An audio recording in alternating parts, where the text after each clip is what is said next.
Assalamualaikum warahmatullahi wabarakatuh. Hai, apa kabar semuanya? Semoga dalam keadaan sehat. Kembali lagi bersama saya Evi Nawawi. Dan di channel ini saya belum membagikan tentang referensi film bagi kalian semua. Tapi kali ini saya akan berbagi tentang sebuah cerita mengenai satu danau musiman yang berada di Provinsi Sulawesi Tengah, tepatnya di Kabupaten Banggai Kepulauan.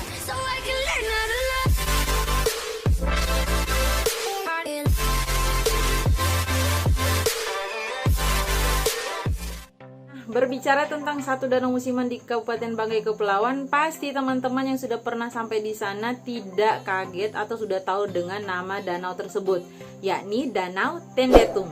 Nah, kalau kalian sudah pernah sampai di danau tersebut itu pasti kagum dengan penawaran pemandangan yang ditawarkan danau tersebut untuk teman-teman. Apalagi kalau teman-teman itu datang ke sana di saat air danau tersebut surut. Kenapa? Karena ketika teman-teman itu datang di saat kondisi air sedang surut di danau tersebut, teman-teman bisa melihat kelokan-kelokan yang berada di dasar danau itu. Dan ceritanya di danau tersebut itu sekitar 100 kelokan kalau tidak salah. Bagi teman-teman yang sudah pernah datang di sana, silahkan komen di bawah, apakah benar 100 kelokan? Sebenarnya cerita ini sudah pernah diangkat oleh youtuber-youtuber lama, karena memang cerita ini sangat semenarik itu dan bisa menjadi pelajaran untuk kita semua. Tapi saya sengaja untuk angkat kembali. Kenapa? Karena saya yakin banyak di antara kalian mungkin yang belum tahu tentang cerita dari kisah Danau Tendetung ini. So, pasti kalian penasaran sebenarnya cerita setragis apa sih yang terjadi di Danau Tendetung itu sehingga orang sampai beramai-ramai mau menikmati keindahan danau tersebut, dan bahkan ada yang cari tahu seperti apa sih sebenarnya ceritanya. Pasti penasaran kan? Nah, karena lokasinya yang cantik, kemudian penawaran pemandangan yang cantik juga, tidak heran banyak orang yang berkunjung di Danau Tendetung hanya sekedar foto-foto atau memang untuk melepaskan penat dan liburan bersama keluarga. Tapi bagi kalian yang sudah pernah sampai di danau tersebut dan menikmati keindahan alam Danau Tendetung, tahukah kalian kalau di balik keindahan Danau Tendetung itu punya sebuah cerita yang sangat tragis dan sangat menyedihkan. Tapi jangan lupa silakan di subscribe dulu channelnya. Bagi kalian yang sudah subscribe, thank you so much. Dan jangan lupa like, comment, dan share video ini ke seluruh sosial media yang kalian punya ya. Thank you. Oh, kalau begitu tanpa basi-basi, mari kita langsung saja ke ceritanya.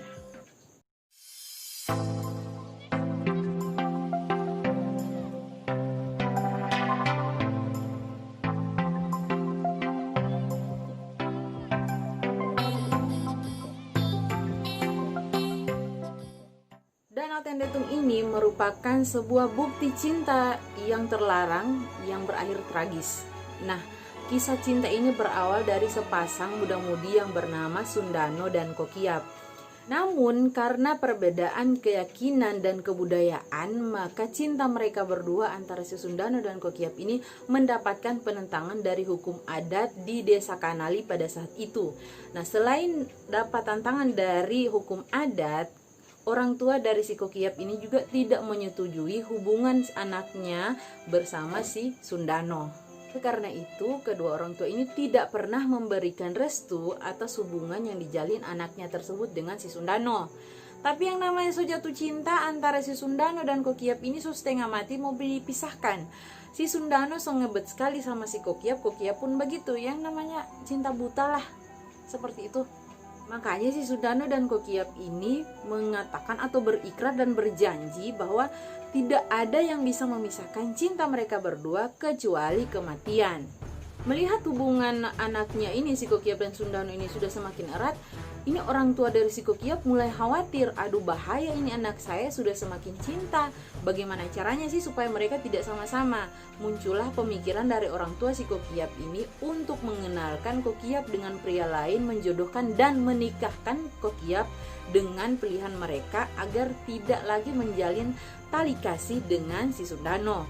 Rencana dari keluarga si Kokiap ini tentang pemisahan antara si Kokiap dan Sundano itu akhirnya diketahui oleh si Sundano, dan Sundano berpikir setega itu orang tua si Kokiap mau memisahkan saya dengan cinta saya. Apa salah saya? Masa sih karena cuma perbedaan budaya, kemudian perbedaan agama, setega itu orang tua dari Kokiap mau memisahkan cinta mereka berdua.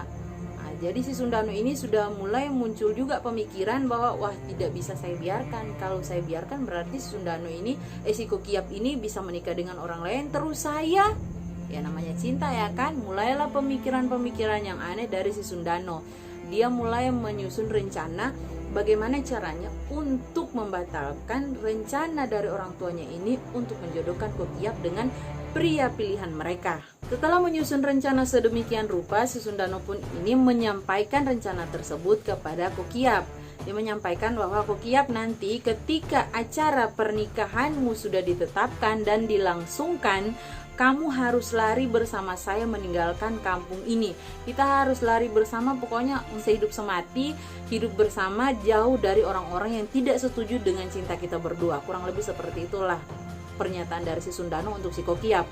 Dan Kokiap pun setuju, ya namanya cinta juga kan, bukan cuma cinta bertepuk sebelah tangan atau LDRan atau misalnya cinta yang cuman ya you know lah. Tapi ini cinta yang memang mereka berdua perjuangkan dari awal, apapun perbedaan itu mereka mau menghadapinya bersama. Dan si Kokiap pun tidak setuju dengan rencana dari orang tuanya ini. Oleh karena itu dia pun setuju dengan rencana yang ditawarkan oleh sang pujaan hati si Sundano. Jadi sudah deal-dealan nih antara si Sundano dan Kokiap. Oke, fine, jadi kita sudah menyusun rencana bla bla bla, kata si Sundano, dan sampai nanti kamu pokoknya tinggal ikuti saja permintaan keluargamu, biarkan saya yang menyusun segalanya. Jadi si Sundano, si Kokiap pun oke lah, deal, sudah beres. Nah, di satu sisi keluarga si Kokiap ini sudah menyusun rencana tentang persiapan perjalanan dan sekaligus langsung di pernikahan. Kalau zaman dahulu kan tidak ada yang namanya misalnya pacaran, langsung masih pacaran dulu sekian lama gitu, 8 tahun pacaran akhirnya nikah kan sakit ya kan. Kalau dulu kan pada zaman dahulu cerita-ceritanya ini ketika dikenalkan jatuh cinta langsung menikah, beres. Jadi tidak ada dusta di antara kita. Sisi lain si Sundano ini mulai menjalankan aksinya untuk melaksanakan rencananya ini. Nah, zaman dahulu itu orang-orang kan percaya dengan satu keyakinan kalau misalnya ketika kita mengumpulkan binatang-binatang laut itu di satu wadah dengan perlengkapannya, ditaruh di tempat orang mau melaksanakan sebuah hajatan besar, maka mara bahaya itu akan muncul juga di situ. Kalau orang Bangkep bilang bahasanya tobibil. Bagi orang Bangkep yang tahu bahasa ini apa sudah benar atau tidak, silakan komen di bawah. Kalau yang saya tahu bahasanya tobibil. Kalau misalnya ada lain silakan komen di bawah. Nah, jadi si Sundano ini sudah mulai mengumpulkan binatang-binatang laut, kemudian dia satukan di sebuah bambu yang ada penutupnya gitu. Dia mulai kumpul-kumpul satu-satu, entah itu kepiting, pokoknya apapun yang binatang, apapun yang dia dapati di laut itu dia ambil, kemudian dia masukkan ke dalam satu wadah bambu. Selain dari perlengkapan tadi itu tentang peralatan yang dia mau gunakan untuk mengundang mara bahaya, si Sundano juga ini sudah menyiapkan perbekalan ketika nanti dia lari, misalnya dari pembuatan perahu, kemudian bahan-bahan makanan itu sudah dia siapkan memang jauh-jauh hari. Jadi semuanya sudah siap, rencananya oke, deal, semuanya sudah dia yakini 100% oke, fix gitu lah. Meskipun sebenarnya mereka tahu konsekuensi dari rencana yang mereka inginkan itu sebenarnya akan sangat merugikan mereka berdua, karena kenapa, mereka akan kehilangan misalnya keluarga, orang tua, dan harta benda yang ada di situ. Tapi yang namanya sudah jatuh cinta yang sangat mendalam, sebenarnya ini cinta yang sudah tidak sehat ya, karena maksudnya tidak lagi rasional, kemudian tidak lagi oke lah masa bodoh dengan kalian, sampai orang tua kan sudah diabaikan. Jadi mereka sudah sama sekali tidak peduli dengan konsekuensinya, apapun yang terjadi, entah itu buruk dan sebagainya. Pokoknya mereka fokus saja di proses pelarian mereka dari kampung yang sama sekali tidak menyetujui hubungan mereka, dari hukum adat, dari keluarga yang menentang hubungan mereka, hanya untuk bisa hidup bersama. Nah, tepat pada hari H atau hari pernikahan si Kokiap ini, Sundano pun mulai melancarkan aksinya. Dia mulai mengikatkan barang-barang pantangan yang dia sudah kumpulkan terlebih dahulu itu di tiang utama dari rumah tempat dilaksanakannya pernikahan si Kokiap. Jadi kan rumah pada zaman dulu itu modelnya rumah panggung itu ya. Jadi tiang yang berada di bawah, tiang utama yang pas ada di bawah itu yang di tempat mengikatnya barang-barang pantangan yang dilakukan oleh si Sundano ini. Dan sembari mengikat barang-barang pantangan itu, Sundano pun tidak lupa berdoa juga tentunya. Doanya semoga dengan barang pantangan yang diikatkan ini itu akan mengundang yang namanya tobibil atau mara bahaya besar, sehingga pernikahan ini hancur dan tidak akan terlaksana, dan dia pun bisa membawa lari pujaan hatinya.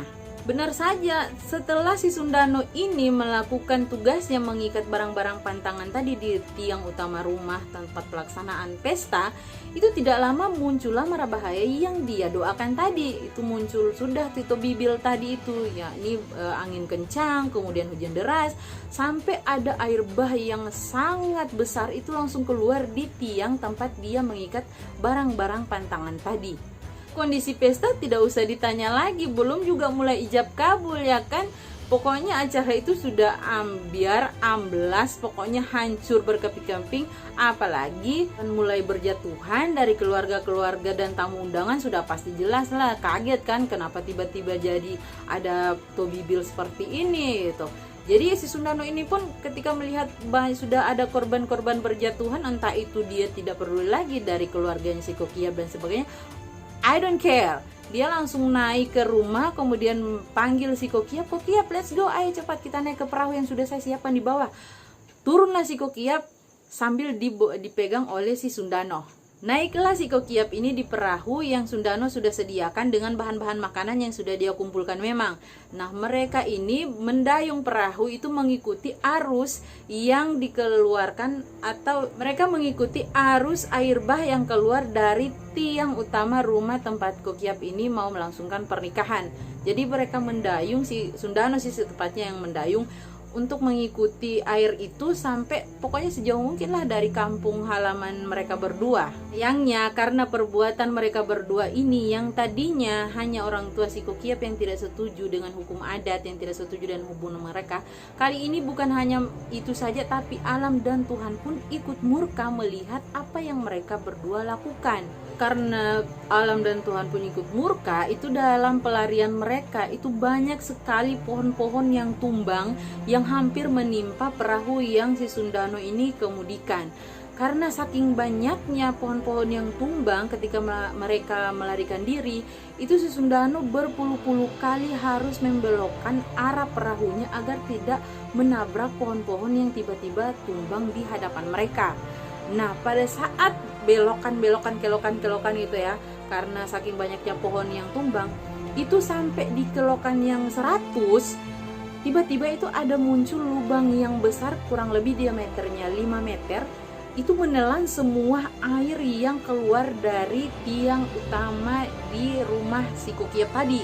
Jadi lubang itu berada langsung di hadapan mereka di kelokan yang 100 dan menelan semua apapun yang keluar dari rumah tempat tadi air bah itu keluar. Pokoknya apapun ditelan masuk di dalam, sudah termasuk si Sundano dan Kokiab. Itu kemudian langsung masuk ke dalam lubang yang besar tadi bersama perahu-perahunya. Tidak ada yang tahu pasti apa yang terjadi dengan dua sejoli ini yang sudah berada di dalam tanah. Ya kali siapa juga yang mau masuk ke dalam ikut lihat bagaimana apa kabar Sundano dan Kokiab, ya kan, tidak mungkin. Nah, sekitar 3 bulan dari kejadian air bah tadi yang menelan juga korban si Sundano dan Kokiab, tiba-tiba muncul mata air yang sangat jernih. Itu 2 mata air dan jarak satu mata air dengan yang lainnya itu hanya berkisar sekitar 300 meter saja. Nah, penduduk di situ itu langsung menamakan mata air tersebut dengan nama mata air Sundano dan Kokiab, karena penduduk pada saat itu percaya kalau perahu yang masuk bersama tubuh mereka itu di lubang yang sangat besar tadi itu pecah, patah dan melempar masing-masing tubuh si Sundano dan Kokiab. Jadi di kehidupan di dalam tanah itu si Sundano dan Kokiab pun ini tidak bisa bersatu karena masing-masing sudah terlempar tadi. Nah, untuk caranya mereka bisa bersatu, mereka pun merubah diri mereka atau apa istilahnya, atau berdoa kepada Tuhan untuk bisa menyatukan tubuh mereka, yaitu dengan meminta menjadi aliran air.